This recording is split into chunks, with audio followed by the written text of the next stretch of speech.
Na dor da peleja luz, no riso tem lágrima, no adeus da saudade a voz que promete que em breve vai regressar.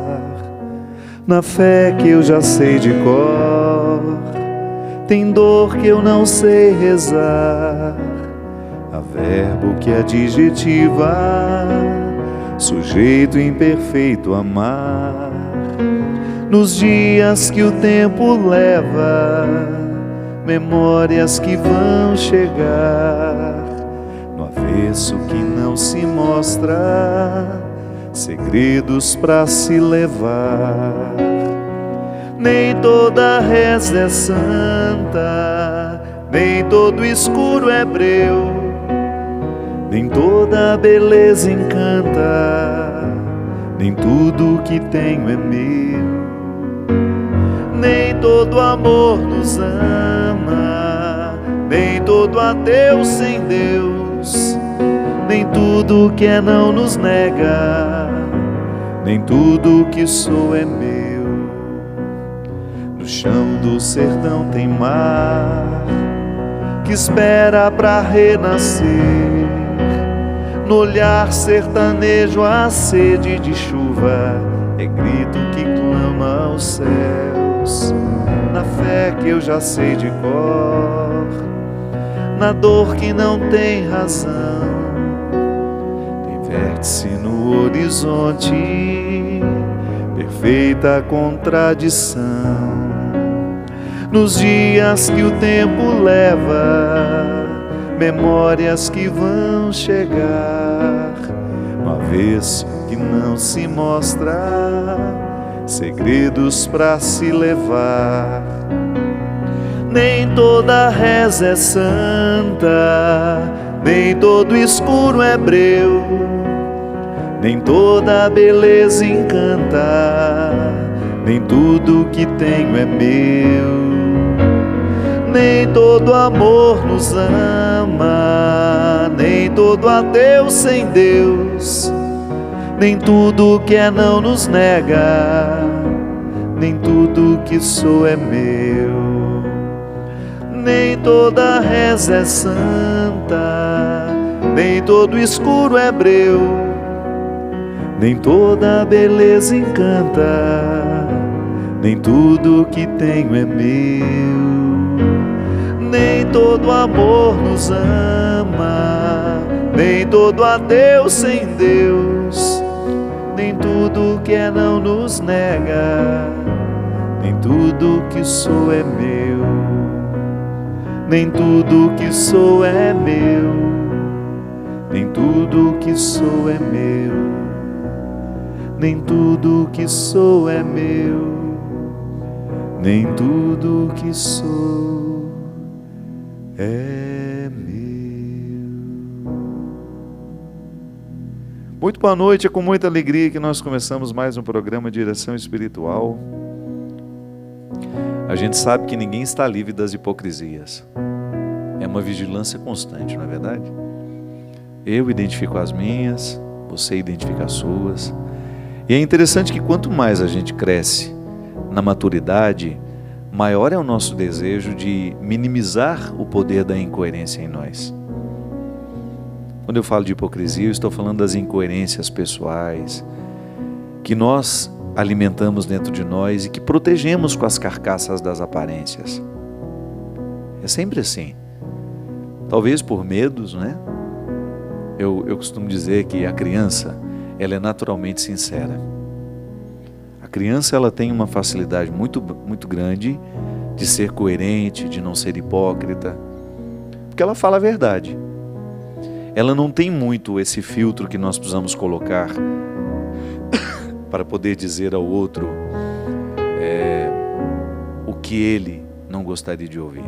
Então, se você deu à criança um doce e perguntou para ela se é bom, se ela não achou bom, ela vai dizer que não é bom e ponto final. Aí a mãe fica com medo, com vergonha, né? Pelo amor de Deus, me desculpa. Na verdade, à medida que a criança é sincera, ela está correspondendo àquilo que ela sabe sobre seus gostos, sobre a sua verdade pessoal. É claro que isso é mínimo numa criança. Qual que é o nível de autoconhecimento que uma criança tem? Quase nenhum. Mas ela consegue identificar que ela não gosta daquele doce. E ela fala que não gostou. Mas à medida que nós vamos educando as nossas crianças, elas vão alimentando a hipocrisia. Então a hipocrisia, se por um lado é bom, é um processo interessante, é saudável a gente ser educado, por outro lado ela é um processo que também vai nos ensinando o falseamento das questões. Então uma criança educada é aquela que não fala a verdade. Ela vai fingir que gostou. É claro que isso é socialmente aceito e até a vida fica mais suportável à medida em que a gente é educado. Eu não preciso ficar dizendo tudo. Também faz parte da maturidade você chegar à conclusão de que você não tem que dizer tudo sobre tudo. Que você tem o direito de se reservar ao silêncio, de não emitir opiniões, de permanecer calado, né, até que você saiba ou tenha condições de falar alguma coisa. Mas o grande problema é quando nós nos acostumamos ao processo das hipocrisias. Quando a gente deixa de problematizar as nossas mentiras. Quando a gente se acostuma ao processo do falseamento. Aí sim a gente vai gerar um prejuízo terrível em nós. Minha gente, se do ponto de vista humano isso já é um prejuízo, pior ainda é quando nós falamos do ponto de vista religioso. Porque a religião, ela nos permite muitas hipocrisias, proteções, né? Às vezes eu, para me esconder de um pecado que eu cometo, eu me revisto de moralismo e vou fazer aquele discurso ufânico contra todas as realidades que lá no fundo eu pratico. E serei absolutamente intolerante com todo aquele que comete aquele pecado que lá no meu esconderijo eu cometo. Então eu vou gritar nas praças e eu vou ser absolutamente contra aquelas pessoas que estão praticando o que na minha solidão eu pratico. E é por isso que Jesus não teve nenhuma paciência com os hipócritas, com os religiosos dissimulados da sua época. E essa palavra de Jesus, que é extremamente dura, ela é também amorosa. Porque sempre que a gente tem a oportunidade de quebrar um processo de hipocrisia em nós, a gente se liberta. É tão interessante ser mais livre. É tão satisfatório você experimentar a leveza de não precisar cultivar a hipocrisia, de você ter um coração leve, porque já está devidamente reconciliado com aquilo que você tem de fraco em si mesmo, com aquelas indigências que você naturalmente precisa administrar, porque é uma questão de sobrevivência. E aí você vai tendo mais controle sobre isso. Porque quanto mais você quer esconder uma realidade, mais ela te oprime. É como você querer esconder o barro na mão. Quanto mais você aperta para tentar esconder, mais ele vai vazar pelos dedos. As realidades psíquicas, emocionais que nos oprimem e que nos levam à hipocrisia, que nós não temos coragem de assumi-las, nós não temos coragem de trabalhá-las em nós, são como este barro que a gente tenta apertar. É por isso que a gente precisa lidar diariamente com os nossos conflitos, colocá-los sobre a mesa, olhar sem medo, aquilo que no nosso temperamento, no nosso jeito de ser, é causa de opressão, que depois gera hipocrisia. A pessoa não fica hipócrita da noite para o dia. A hipocrisia é muitas vezes o resultado de um processo opressor. Então às vezes você tem aquela pessoa moralista que fica tentando esconder o seu mundo de vergonhas. Aquela pessoa que faz um discurso bonito para os outros, mas vive feio quando está sozinho, vive feio quando está com as pessoas que convivem com ele, com ela. É aquela incoerência entre a vida vivida e a vida experimentada. Desculpe, na teoria, a prática da teoria. Hoje eu fiz um comentário sobre a Xuxa. Foi o primeiro lugar que eu tive a minha oportunidade de estar no meio secular. E só eu sei como ela me tratou com absoluto respeito. Ela foi ao meu camarim, conversou comigo, quis saber quem eu era, quis saber quem era minha mãe, os meus irmãos, enfim. E desde então, desde aquele primeiro programa, quando eu fui entrevistado, foi o primeiro programa secular na Globo que eu fiz, eu comecei a ficar muito próximo dela. E hoje eu estava comentando num post que eu escrevi sobre um mal-entendido que houve, que uma das coisas que eu mais admirei nela foi quando eu tive a oportunidade de ver a mulher, filha, mãe dentro de casa. Porque uma coisa é você. Todo mundo imagina que a vida da Xuxa é um mar de rosas, né? É igual você pega um artista que você admira de longe, você sempre vai idealizar a vida dele. Nossa, como será que ele é? O dia que eu vi aquela criatura, mesmo tendo muitas pessoas para cuidarem da sua mãe acamada, dando banho na dona Alda e cuidando, passando um dia inteiro ali dentro do hospital. Às vezes, quando a dona Alda fica internada, a Xuxa fica internada também no hospital. Ela não sai de lá por nada. Ela acompanha tudo. E se for preciso, troca a fralda, faz isso. Não estou dizendo que ela não precisa fazer, não. Porque ela é a pessoa famosa que é. Não, todos nós temos essas obrigações. Eu estou dando o exemplo é que ela, naquele momento, ela não se prende a nenhuma hipocrisia, a nenhum papel. E foi isso que me fez admirar tanto e tê-la como uma amiga pessoal que fez muita diferença na minha vida e que me ensinou muito. Porque às vezes você vê uma pessoa famosa, toda caridosa e toda isso, toda aquilo, vai lá ver como é ela na intimidade. E essa foi a grande surpresa quando eu tive a oportunidade de vê-la de perto, na sua intimidade, na sua casa, na relação com a sua filha, com sua mãe, com os funcionários que cuidam dela. Ali caiu por terra um monte de preconceitos que às vezes a gente vai alimentando. É disso que eu estou falando. Quando a gente é visto na nossa intimidade, ali está a nossa verdade pessoal. É ali que nós precisamos identificar quais são as hipocrisias que nos privam de ser a gente mesmo. Jesus foi muito duro porque ele sabia que sempre que nós alimentamos um contexto de hipocrisia, nós ficamos apartados da possibilidade de ser quem somos, de identificar a nossa verdade pessoal, porque nada pode ser, gente, não pode haver um prejuízo maior do que esse, eu viver representando um papel que eu não sou, eu perder a minha vida com as caricaturas que eu resolvi fazer para mim mesmo. Não existe, isso não é justo. Não é justo com tudo aquilo que Deus me deu, com tudo aquilo que Deus me reservou. Não é justo com tudo aquilo que Deus lhe deu, com tudo aquilo que Ele havia lhe reservado. Essa vida precisa ser vivida na verdade. É buscar recrutar diariamente aquilo que a gente pode contar para o outro, sabe? E buscar diariamente isso. É muito desagradável, é muito desconfortável a gente identificar que o tratamento que a gente oferece às pessoas não é aquele que a gente recomenda. Porque para mim o pecado pior é este. Eu sei que durante muito tempo nós reduzimos a nossa reflexão ao pecado da sexualidade, disso, daquilo, das questões morais, mas para mim isso é fundamental. Um pecado grave que nós cometemos diariamente é quando nós não somos capazes de amar as pessoas que estão ao nosso lado. Essa semana até um amigo meu estava me contando que estava muito chateado que ele percebeu que uma ajudante dele estava roubando.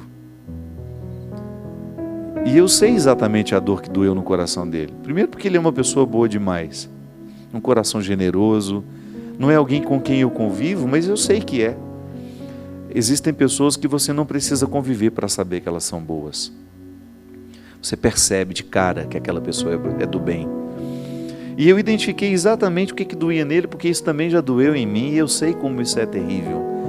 Não é o dinheiro que o outro leva da gente, mas é a confiança que se quebra. É muito desagradável você perceber que a confiança deixou de existir. Mas agora ele vai se tornar uma pessoa ruim? E ele comentou: eu sou bom demais, eu acredito demais em todo mundo. Como se aquilo fosse um defeito, né? Não.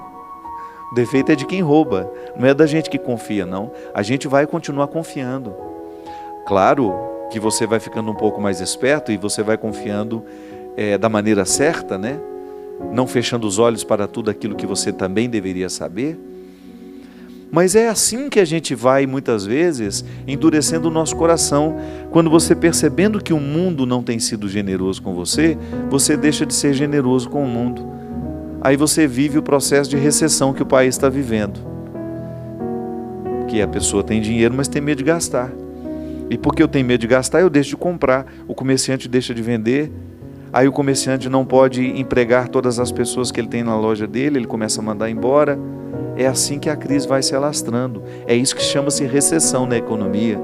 É quando a gente começa a segurar o que a gente tem, porque a gente tem medo de gastar, porque a gente está inseguro com o futuro. Aí uma coisa vai desencadeando outra. Quebrar as hipocrisias é a gente mergulhar no coração dessas coisas, dessas realidades que nos tornam tantas vezes absolutamente infelizes porque não estamos sendo quem a gente deveria ser. E a palavra de ordem de Jesus para aqueles que o escutavam é justamente: arranquem as máscaras, sejam vocês. Não permitam que a hipocrisia religiosa domine o coração de vocês, porque se a hipocrisia religiosa domina, as outras hipocrisias humanas também virão.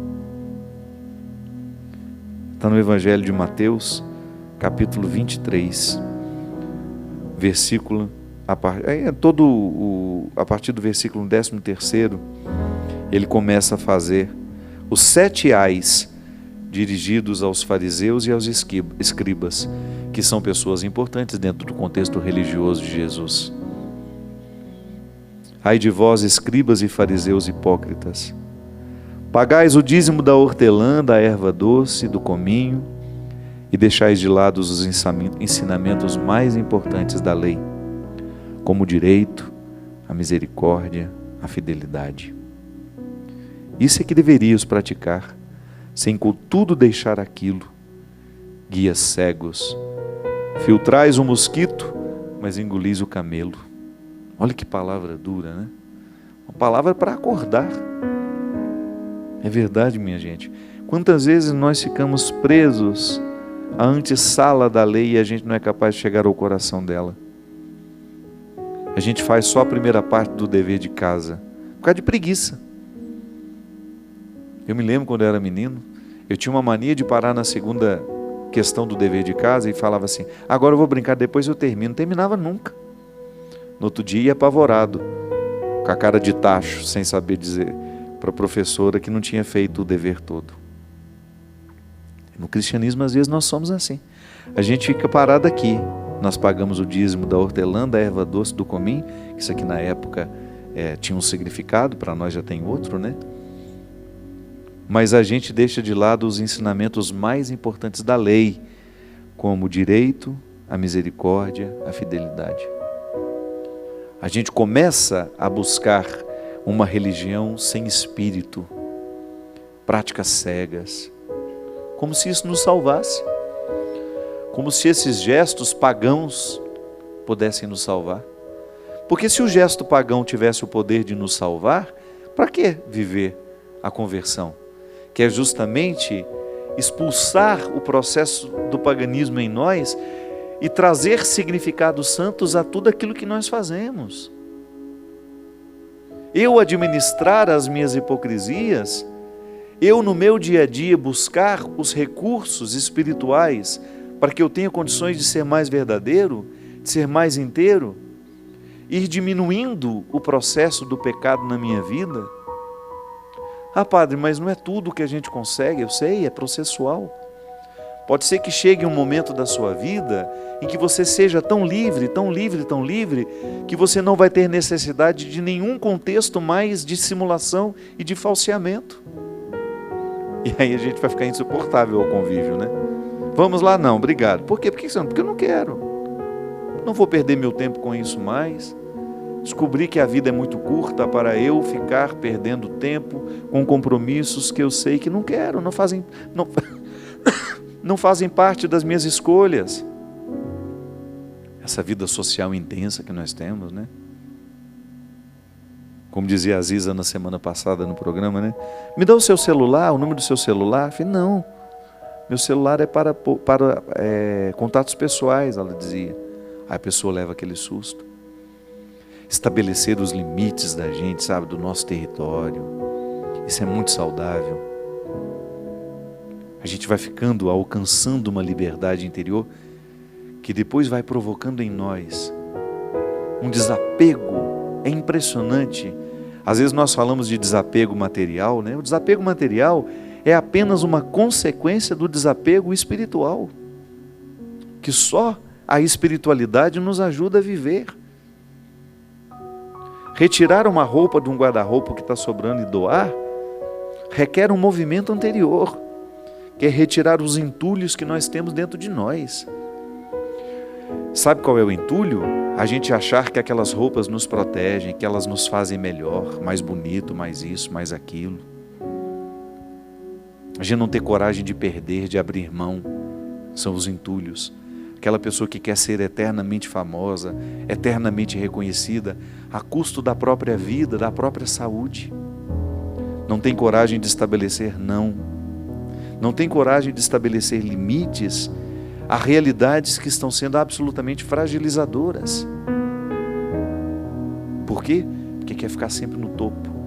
Na vida profissional acontece muito isso. Quantas pessoas você vê perdendo a própria vida para manter aquele cargo, para ser eternamente o chefe, para ser eternamente o respeitado? Faltou um desapego interior de pensar, perdeu aqui, a gente ganha em outro lugar. A gente só não pode perder quem a gente é. O resto, tudo pode ser perdido que a gente trabalha e constrói de novo. Agora, se a gente perde quem a gente é, esse prejuízo é irremediável. E às vezes, o contexto das nossas hipocrisias escondem as situações em que a gente está se perdendo de nós mesmos. É aquela eterna mentira, que a gente não tem coragem de dizer a nós o que nós precisamos ouvir, em relação à nossa vida pessoal, em relação às nossas escolhas. A gente vai dando eternas justificativas, infundadas, mentirosas, mas que naquele momento parece confortável, alivia a gente do enfrentamento que a gente precisa viver. Ter coragem de olhar para esse evangelho aqui, minha gente, não é fácil não. Ai de vós, escribas e fariseus hipócritas, limpais o corpo e o prato por fora. Desculpe-me. Limpais o copo e o prato por fora, mas por dentro estáis cheios de roubo e cobiça. Fariseu cego, limpa primeiro o copo por dentro, que também por fora ficará limpo. É por dentro que nos adoece. A sujeira que nos mata não é a que está de fora do copo, é aquela que vai contaminar o alimento. Por isso que às vezes nós somos tão puristas, né? Nós queremos limpar. Já viu pessoa que tem mania de limpeza?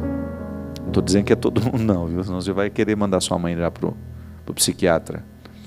Geralmente, essa necessidade excessiva, doentia, de limpar os ambientes, de lavar sempre as mãos, estão associadas a situações que nós não conseguimos limpar dentro de nós.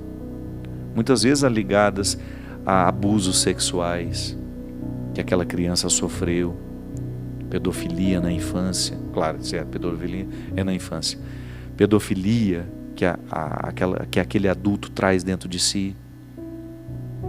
São situações que ele fica tentando limpar por fora, mas na verdade, a sujeira que incomoda é aqui dentro, é na mente, é na alma. A gente é complexo demais. Por isso Jesus fala com tanta perspicácia, por isso que ele é tão cirúrgico na sua palavra. Gente, é impressionante como nós fazemos isso mesmo. A gente limpa o copo por fora. A gente trava uma luta tão desonesta. Por quê? Porque nós ficamos querendo curar em nós por lados ou por situações que não terão acesso ao que de fato nos adoece. São aqueles falsos conflitos, né?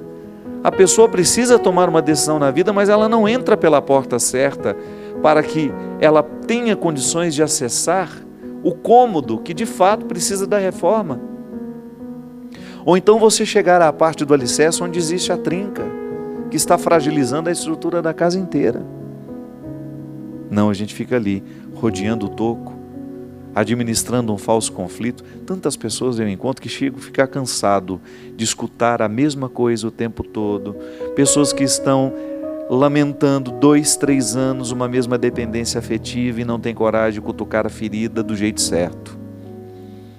Não tem jeito não tem coragem de entrar pela porta da frente, de quebrar as suas hipocrisias, as mentiras que conta para si mesma.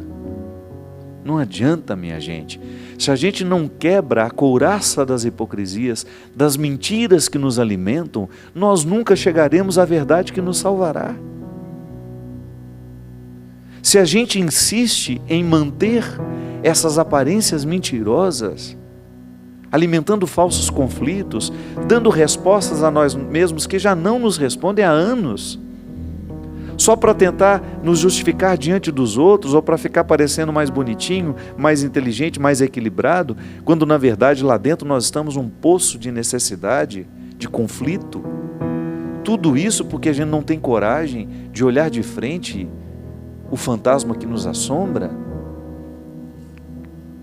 Ai de vós, hipócritas, sois como sepulcros caiados, por fora parecem belos, mas por dentro estão cheios de ossos de cadáveres e de toda podridão. Às vezes nós fazemos isso mesmo. Por dentro somos aquele amontoado de podridão e por fora um sepulcro bonitinho, pedra polida, florido. A gente sabe que isso não alimenta ninguém. Por isso que a gente não pode, em nenhum momento, se a gente quiser de fato ser um religioso, com todas as forças dessa palavra, de estar religado a Deus e ao mundo naturalmente, e às pessoas que nos cercam, se a gente quiser ser de fato um religioso sem a força das hipocrisias agindo sobre nós, ou então minimizando o poder dessas hipocrisias em nós, nós teremos de viver o enfrentamento de todos os sepulcros que nos habitam. Padre Fábio, meu nome é Ana Merica, moro cá no Brasil há 1 ano e sou de nacionalidade angolana. Padre, eu fui testemunha de Jeová desde pequena, até os meus 19 anos, mas passei a assistir missas católicas aqui e comecei a questionar alguns ensinamentos da minha religião. Eu aprendi que não podemos doar sangue, mas agora penso, se Jesus morreu para nos salvar, derramou seu sangue pela humanidade, por que eu não posso dar meu sangue para ajudar alguém? Se um dos mandamentos de Deus é amar o próximo como a mim mesma, por que não fazer um gesto de amor doando sangue? Eu não concordo com isso, por isso me converti. E percebi que a religião católica não é aquela religião falsa, como algumas pessoas sempre me diziam. Eu sinto-me bem nesta igreja, gosto das missas e em breve serei batizada, já no próximo mês. Mas estou a ser muito criticada pela minha conversão. Eu cá moro com meu pai, minha madrasta e irmã, minha mãe lá em Angola é testemunha de Jeová, mas ainda não contei-lhe que me converti, pois quero fazer isso pessoalmente. E o que me deixa triste mesmo são as críticas severas que recebo por me tornar católica. Às vezes me sinto mal, temo que isto abale a minha fé. Por favor, me ajude. Como posso lidar com essa situação? Ana Merica. Ana, minha filha, sempre que nós tomamos uma decisão que vai, de alguma forma, contra aquelas pessoas que estão ao nosso redor, é natural que a gente tenha que administrar os levantes que serão contrários a nós. O processo humano é assim mesmo. Se eu me decido por fazer alguma coisa que é diferente do comum lá da minha casa, É claro que eu terei apoio e terei resistências. O mais importante é você ficar em paz com a sua consciência, né? Que é isso que importa. Nada pode ser mais precioso do que a gente ficar em paz com a consciência, com a escolha que fez.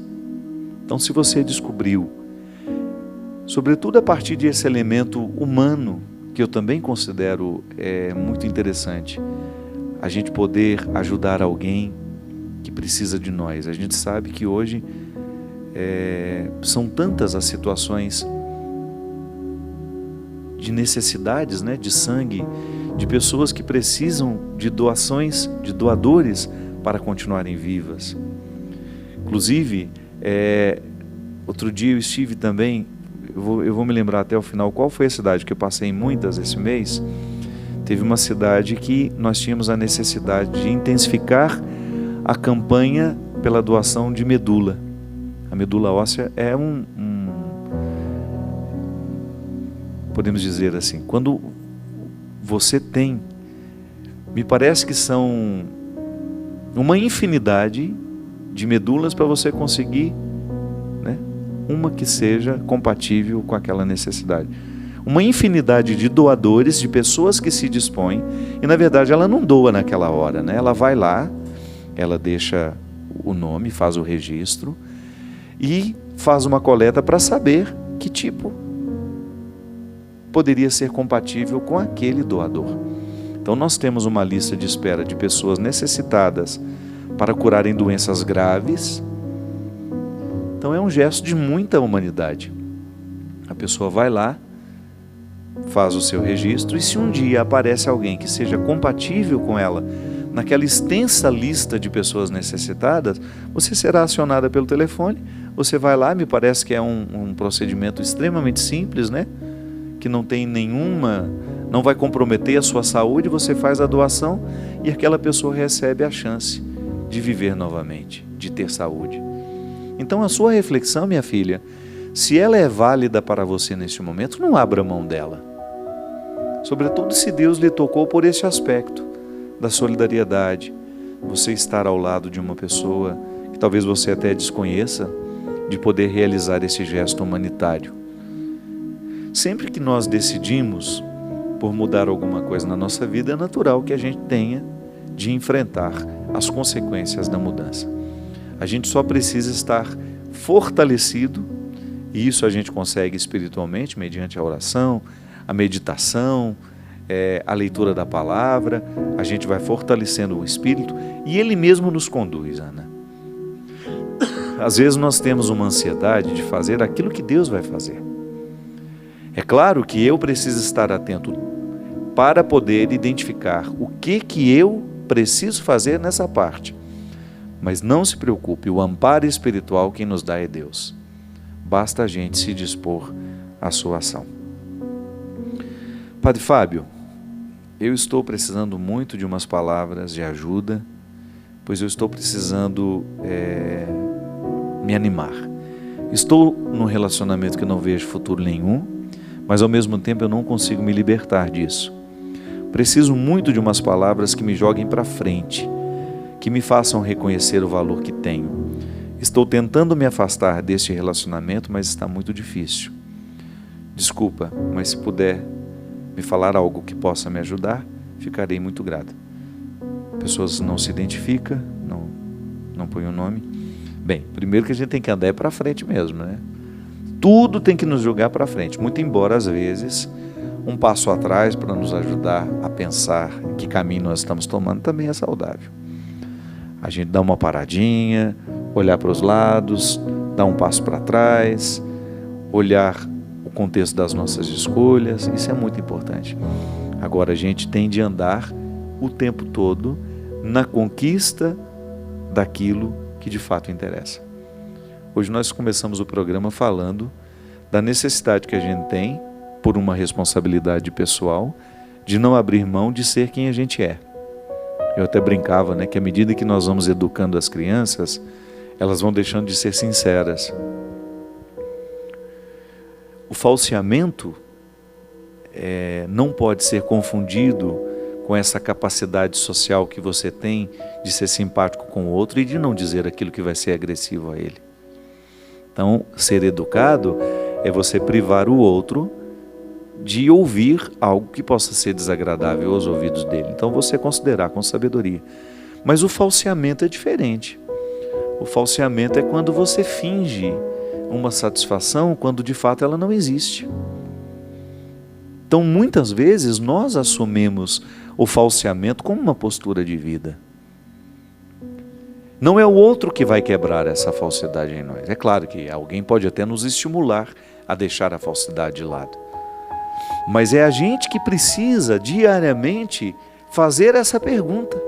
Se nós estamos sendo suficientemente verdadeiros com o nosso processo, para que esse processo nos provoque satisfação, realização, que essa vida é uma só. Se eu perco tempo com essa falsidade, com esses falseamentos, eu fico privado de elevar à categoria máxima aquilo que eu sou. E é interessante, né, que às vezes a gente passa boa parte da nossa vida vivendo só a metade do que a gente poderia. Por quê? Porque a gente perde muito tempo com falsidade, com os falseamentos. A gente não faz os enfrentamentos, aí a gente fica ali naquela condição de hipócrita. Porque nem é uma hipocrisia em relação ao outro, que também existe. Eu posso ser hipócrita em relação ao outro, mas eu também posso ser hipócrita numa relação comigo. Quando eu minto, por exemplo, para mim mesmo, nós falamos ali agora mesmo na reflexão da palavra, muitas vezes eu, numa tentativa de me justificar, eu fico enfrentando falsos conflitos que não correspondem à minha realidade. E isso, minha gente, é como ser um doente que se recusa a viver o tratamento. Se você identifica que você está dentro de um relacionamento que não te leva para frente, que só te emperra, você precisa ser honesta com você. Não dá para levar adiante esse relacionamento. O mínimo que você precisa fazer é colocar as cartas na mesa e discutir abertamente quais são as reais intenções dessa pessoa. Você não é um objeto para ser manuseado, para ser colocado numa condição absolutamente desfavorável aos seus anseios como pessoa. É preciso ter muita coragem para viver esse enfrentamento. Mas a partir do momento que você dá este passo no enfrentamento, você vai alcançar alguns territórios que são seus e que até então estavam alienados nas mãos de outros. Isso vai lhe dando ainda mais coragem de buscar mais conquistas. A gente não termina. Essa conquista não termina nunca. A liberdade interior é um processo que nunca vai ter fim. Então, se você sente que você está vivendo um relacionamento que não lhe favorece florescer como pessoa, você não pode pensar duas vezes. Você tem que problematizar a questão. Eu gosto sempre de dizer isso. Nós precisamos levar a sério os nossos conflitos. Às vezes nós não damos ouvido ao que nos incomoda. E por que não damos ouvido ao que nos incomoda? A gente perde a habilidade de saber o que de fato precisa ser modificado. É como você se acostumar a um emprego onde você não cresce, onde você não precisa recrutar a sua inteligência, você fica repetindo a mesma coisa, e aí você olha que uma pessoa muito menos preparada que você realizaria aquela função perfeitamente. Está na hora de você ir embora. Está na hora de você buscar um outro lugar para você. Sabe por quê? Senão você vai começar a se nivelar por baixo. E essa fatura chega. Pode ser que hoje você esteja acostumado, o contexto lhe te anestesiou, mas vai chegar um momento que você vai se cobrar. Meu Deus do céu, por que eu não tive coragem de fazer a minha mala e partir em busca de uma realidade que me exigisse mais? Por que eu não tive coragem de, naquela hora, tomar uma decisão que me causaria um desconforto, porque eu perderia a estabilidade, mas ao mesmo tempo me colocaria num projeto que de fato era para mim? Aí você vai sentir que você vai ser mais exigido do ponto de vista intelectual e naturalmente você vai sentir-se mais confortável do ponto de vista emocional. Porque quando nós temos a acomodação do processo intelectual, você começa a nutrir silenciosamente uma insatisfação emocional. Você sabe por quê? O ser humano sabe que pode. Você sabe que pode. Hoje, conversando com uma amiga minha, ela estava me dizendo, porque ela é empresária, ela trabalha não com um grupo muito grande de pessoas, mas ela fala assim: eu sempre tive muita habilidade de mandar os meus funcionários embora. Não é fácil, né? Já mandou alguém embora? Eu também não, eu não quero ter esse desprazer, deve ser muito desagradável. Mas ela disse que quando ela identificava que um funcionário não correspondia mais ao que ela esperava e que ela certamente teria de enfrentar o dissabor de despedir, ela começava a prestar atenção de maneira especial no que estava desestimulando aquela pessoa. E aí, quando ela chegava para a conversa, ela chegava toda otimista, ela não chegava metendo bronca, não. Ela começava dizendo assim: você tem percebido que você nasceu para muito mais do que aquilo que você faz? Porque se você não está desempenhando bem o seu papel, não é que você é incapaz, não. É que você não está estimulado. Você pode muito mais. Vá buscar um emprego melhor para você. Vá buscar um lugar onde você vá se exigir um pouco mais como pessoa e que naturalmente vai lhe dar uma satisfação, porque o que nos realiza é quando a gente tem a sensação de que a gente está crescendo. Diz que a pessoa vai embora feliz da vida. Isso é um dom. É um dom de fazer o outro perceber que ele pode ser mais. Você faz isso com os outros? Você estimula as pessoas a serem mais? Ou você aproveita a acomodação para que elas fiquem escravizadas nos seus interesses? E você?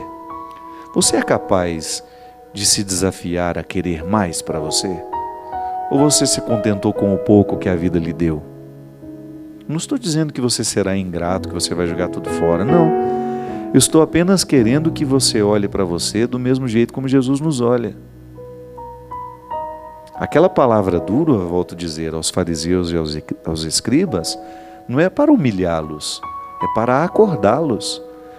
Nenhuma palavra de Jesus é para humilhar alguém, para que aqueles se sentissem piores do que eles realmente eram. Não, a palavra dura é para acordar o que está acomodado. Quanto mais acomodado está, mais dura tem de ser a palavra. Senão a gente não acorda. Você tem escutado? Você tem se percebido para saber se de fato você está no lugar certo? Você tem medo de mudar? Tem medo de correr atrás daquilo que você pode se oferecer? Ou você se nivelou por baixo, se acomodou nas suas escolhas e está satisfeito esperando a morte? É muito triste isso. Eu preciso diariamente, por mais que eu já tenha conquistado os meus resultados intelectuais, eu preciso me desafiar. Emocionalmente, eu ainda não alcancei o equilíbrio que eu quero. Quero viver cada vez mais dono das minhas emoções. Não quero ser escravo dos meus sentimentos, das minhas iras, dos meus ódios, não. O processo de Deus para mim, o convite de Jesus para mim, é superar tudo aquilo que para mim é um contexto de hipocrisias. Eu quero ouvir essa palavra aqui e em nenhum momento pensar que Jesus está querendo me humilhar em público. Jesus está querendo é me acordar. Quanto mais dura é a palavra de Deus para nós, maior é o seu amor. Porque aquele que ama exige até a última gota, para que aquele que é amado chegue ao melhor de si mesmo. É isso que eu lhe desejo. Que Deus lhe desafie, que Deus lhe incomode, que Deus lhe grite essa palavra dura, para que você saia de todas as realidades, para que você rompa com todas as realidades que estão lhe aprisionando. Derrame sobre a sua vida, sobre o seu coração, a bênção e a proteção do céu, do Deus Todo-Poderoso, Pai, Filho e Espírito Santo. Amém.